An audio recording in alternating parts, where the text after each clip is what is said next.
69 વર્ષ સુધી ગિરિરાજના તળેટીના અંદર પ્રગટ થયેલી ભુજાની પૂજા થઈ અને 69 વર્ષ પછી હવે ભગવાનને થયું કે હવે મારા મુખારવિંદના દર્શન આ બધા વ્રજવાસીને હું કરાવું, કારણ કે face is the index of the mind. ચહેરો એ તમારા મનનો પરિચય છે. અહીંયા બેનર મારવામાં આવ્યા કે વ્રજરાજ કુમારજીની શ્રીનાથ ચરિતામૃત કથા, એમાં મારું મોઢું મૂક્યું, હાથ પગ મૂક્યા. હાથ પગ એ આપણો પરિચય નથી, ચહેરો એ આપણો પરિચય છે. 5 વર્ષ પહેલા તમને કોઈક મળ્યું હતું અને તમે 5 વર્ષ પછી એકદમ ધ્યાન કરો, યાદ કરો, 5 વર્ષ પહેલા ટ્રેનના અંદર આ વ્યક્તિની મુલાકાત થઈ હતી, ત્યારે તમને હાથ પગ દેખાય કે મોઢું દેખાય? ચહેરો એ આપણો પરિચય છે. ભગવાનને થયું કે આ વ્રજવાસીઓ મારા ભુજાની પૂજા કરે છે, પણ જરા એમને પરિચય તો કરાવું, મારું મુખારવિંદ કેવું છે, મારું સ્વરૂપ કેવું છે. चेहरा वो हमारा परिचय है, हमारे मन का दर्पण है. તમારા હૃદયનું કનેક્શન આંખો સાથે છે. ચહેરા પરથી ઘણી બધી વસ્તુઓ કહી શકાય. હૃદય જ્યારે દુખી થાય ત્યારે આંખમાંથી પાણી નીકળે, કાનમાંથી નહીં. હૃદય જ્યારે પ્રસન્ન થાય ત્યારે આંખમાં ચમક દેખાય, આંખમાં પ્રકાશ દેખાય. તમારા મનનું કોન્ફિડન્સ પણ તમારી આંખોમાં દેખાય. તો તમારો જે ચહેરો છે તમારા મનનું દર્પણ છે. તમારું મન કેવું છે એ કેવી રીતે ખબર પડે? એ તમારા ચહેરાના હાવભાવથી ખબર પડે. તમારા ચહેરાથી, તમારા મુસ્કાનથી, તમારી આંખોથી, તમારા મસ્તિષ્કથી, તમારી આઈબ્રોઝથી, આ બધી વસ્તુથી તમારું વ્યક્તિત્વ ખબર પડે કે તમે કેવા છો. ભગવાનને થયું મારા મુખારવિંદના દર્શન કરાવો. ગિરિરાજની તળેટીના અંદર ઘણા બધા ગામો, એમાંનું એક ગામ સખીતારા ગામ, એમાંનું એક ગામ આન્યોર ગામ અને બીજું ગામ જમનાવતા ગામ. આન્યોર ગામના મુખી, એમનું નામ છે સદુ પાંડે, અને જમનાવતા ગામના જે મુખ્ય છે એમનું નામ છે ધર્મદાસ. આન્યોર ગામના મુખી સદુ પાંડે પાસે 1000 ગાયો છે અને જમનાવતા ગામના ધર્મદાસ પાસે 300 ગાયો છે. જ્યાં ગાય છે ત્યાં ભગવાન છે, જ્યાં ભગવાન છે ત્યાં ગાય છે. આપણને થાય આ ભગવાનનું ગાય સાથે કયું નાતો છે? પહેલાના જમાનાના અંદર ગાયોની મહત્તા હતી. ભગવાન કૃષ્ણ ત્યાં જ પ્રગટ થાય છે જ્યાં ગાયો છે. આજના જમાનાના અંદર જેમ પૈસાથી વ્યક્તિની મહત્તા છે, એ જમાનાના અંદર ગાયથી વ્યક્તિની મહત્તા હતી. આજના જમાનાના અંદર જેમ આપણે કહીએ ને, જેના પાસે લાખ રૂપિયા એ લખપતિ, કરોડો રૂપિયા એ કરોડપતિ, અરબો રૂપિયા અરબોપતિ, ખરબોપતિ, પતિ પતિ પતિ, જેના પાસે કઈ ના હોય રોડપતિ. તો જેમ જેમ બેંક બેલેન્સ ભરાતું જાય તેમ તેમ પતિ પતિ પતિ પતિ લાગતું જાય. તો એ જમાનાના અંદર કૃષ્ણાવતાર વખતે જેના પાસે સૌથી વધારે ગાયો હોય, ગાયોના આધાર પર એનું માપદંડ નક્કી થતું. ભગવાન કૃષ્ણ ક્યાં પ્રગટ થયા? જ્યાં સૌથી વધારે ગાયો હતી.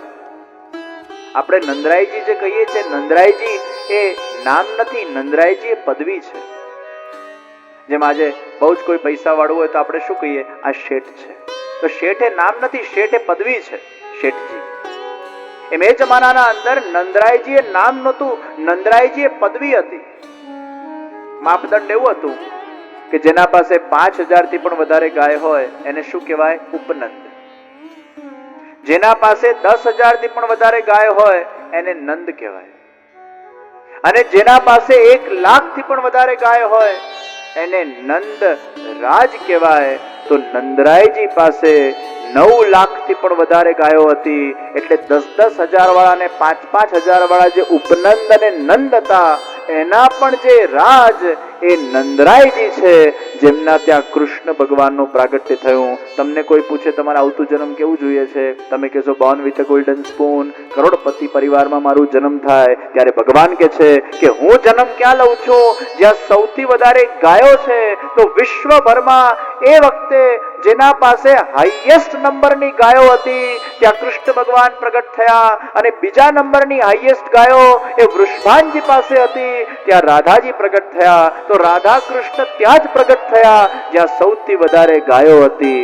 જ્યાં ગાય છે ત્યાં ભગવાન છે, જ્યાં ભગવાન છે ત્યાં ગાય છે. આ ગાયને સૌથી પહેલા ભગવાને પોતાના હૃદયમાંથી પ્રગટ કરી. એકવાર ભગવાન બિરાજમાન હતા વ્યાપી વૈકુંઠમાં અને ભગવાનના હૃદયમાંથી ભગવાને ગાય તત્વને પ્રગટ કર્યું અને ગાયને પ્રગટ કરીને ભગવાને ગાયને વરદાન આપ્યું, હે ગાય, તારા પર હું એટલો પ્રસન્ન છું, તારું દૂધ મને એટલું ગમે છે કે મને તારા દૂધનું વ્યસન થઈ ગયું છે. તું જ્યાં છે ત્યાં હું છું ને હું જ્યાં છું ત્યાં તું છે. તે ગાય, તારી જે ભક્તિ કરશે એને મારી ભક્તિ મળશે, તારી જે સેવા કરશે એને મારી સેવા મળશે, અરે તને જે પ્રસન્ન રાખશે એના પર હું પોતે પ્રસન્ન થઈશ. હે ગાય, તું જ્યાં જશે ત્યાં પવિત્રતા આવશે અને તું જ્યાં નહીં હોય ત્યાં અપવિત્રતા આવશે. તારી ભક્તિ એ વ્યક્તિના મનને સાત્વિક બનાવશે અને જ્યાં સત્વ ગુણ છે ત્યાં જ કૃષ્ણ ભગવાન છે. વિશુદ્ધ સત્વમ વસુદેવજી એ સત્વ ગુણના પ્રધાનવાળા છે એટલે ત્યાં કૃષ્ણ ભગવાનનું પ્રાગટ્ય થયું. નંદરાયજી એ ગાયોવાળા છે એટલે ભગવાન કૃષ્ણનું ત્યાં વાસ થયું. તો જ્યાં કૃષ્ણ है वहाँ गाय है और जहाँ गाय है वहाँ कृष्ण है. और इतने भगवान गाय पर प्रसन्न हो गए कि भगवान ने कहा, हे गाय, मैं तुझसे इतना प्रसन्न हूं कि जा, मैं अपने પાસે 1000 ગાય છે, અહીંયા ધર્મદાસ પાસે 300 ગાય છે. અહીંયા સદુ પાંડે ને ધર્મદાસ એ ભગવાનના પ્રાગટ્યના અંદર નિમિત્ત બનવાના છે અને ભગવાન નિમિત્ત એને જ બનાવે જેના પાસે ગાય હોય કે જ્યાં ગાયની ભક્તિ હોય. તમારા ધોરાજીના અંદર જો રાષ્ટ્રપતિ પધારે તો સૌથી પહેલા કોણ પધારે? કૂતરા પધારે. ખરેખર રાષ્ટ્રપતિ આવે સૌથી પહેલા કોણ આવે? કૂતરા આવે. એટલે કૂતરું આવીને ચેક કરે કે બોમ્બ મૂક્યું છે કે નહીં, એ સૂંઘે. તો સૂંઘવા માટે કૂતરા આવે અને ચારે બાજુ જુએ સિક્યોરિટીમાં કશે બોમ્બ તો નથી. હવે એ સૂંઘવા માટે કૂતરું જ બોલાવવું પડે. રાષ્ટ્રપતિ આવે ત્યારે કૂતરા આવે. રાષ્ટ્રપતિ આવે ત્યારે આગળ 10 ગાડી, પાછળ 10 ગાડી, આજુબાજુ ગાડી ગાડી. જે ગાડીઓના વચ્ચે પ્રગટ થાય એને રાષ્ટ્રપતિ કહેવાય, પણ જે ગાયોના વચ્ચે પ્રગટ થાય એને વિશ્વપતિ શ્રીનાથજી કહેવાય.